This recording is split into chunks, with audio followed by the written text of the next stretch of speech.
If you're just joining us, it's Shari Manon for I Care for Autism, and today we have a very special guest, Miss Eileen Hopkins, who's joining us from the UK. Hello. I'd say good morning, but it's afternoon already, Eileen. It is. It's getting dark. Working in autism almost 40 years ago. I started working in one of the first schools for children with autism in the UK, and worked there as a teacher. And I have, from the very first day, I was fascinated by these kids and the struggles that they had to try and connect with other children. They always related better to adults, but it's fair to say that they were, as they are now, they were children with autism who have all the challenges that children with autism have today. And after a while, I was elected to the board of the NAS, the National Autistic Society in the UK, which is probably the world's biggest autism organisation. It runs schools and adult centres, and I was then their Director of Development and National Services. And I held that role for 16 years. During that time, we developed a range of family services and a range of services for individuals with autism, which has always remained very close to my heart. So social schools and adult centres. So it's a particular interest of mine because for many people, for many parents, adult life is something that they don't want to think about. But one of the things that we do encourage people to do is think about their children as adults and make sure they're equipped with the skills that they'll need, either to take up employment, to live independently, and in some cases, and hopefully most cases, to leave home as their other children. If you have children that don't have autism, you do think about their teenage years and you do think about their adult life. So you're thinking about preparing them for college, preparing them to leave home and take up an independent life. And children with autism have that right. They have the right to consider a life outside the family. But it is hard for families to think about this when they're, as you say, consumed with the day-to-day living of with a child with autism.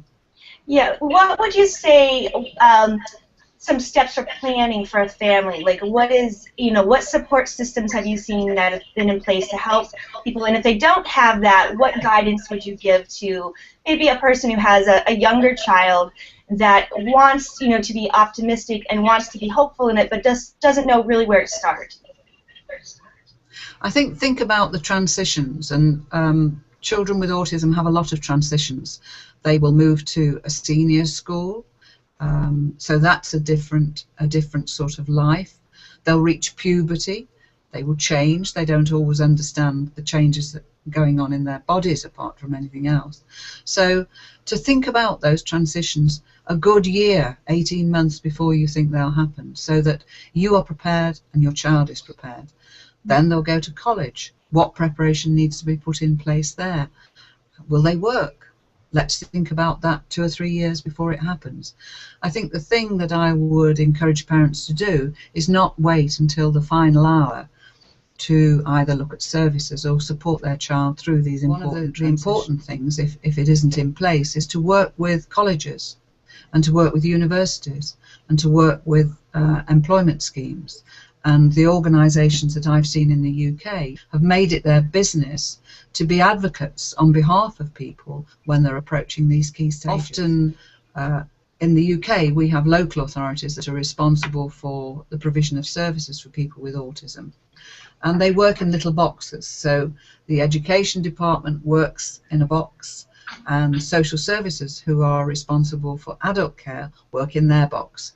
So what the organisations in the UK and parents have tried to do is break down those boxes. So one side will communicate with the other, so that when they reach adulthood, they don't come as a surprise to social services. They're known to them.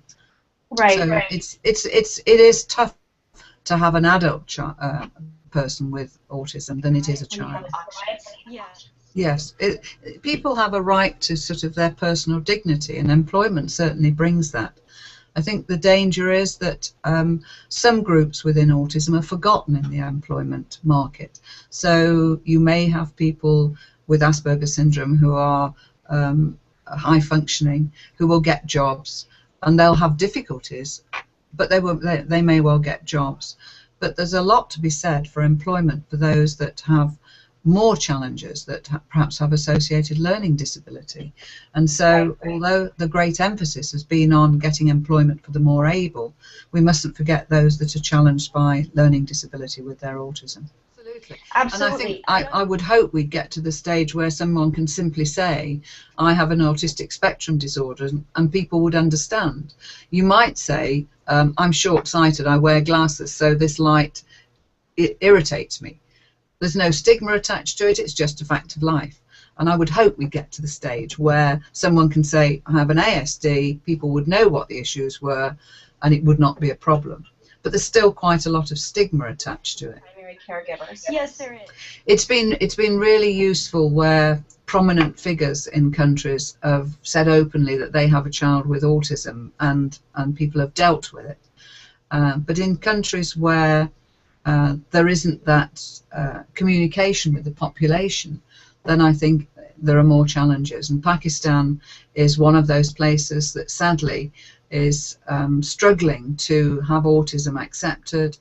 But the group there, a very dynamic group working in Pakistan, are looking at setting up diagnostic centres, training diagnosticians so that they can make a diagnosis, and importantly, help parents afterwards, because a diagnosis is no good whatsoever if you haven't got a service afterwards.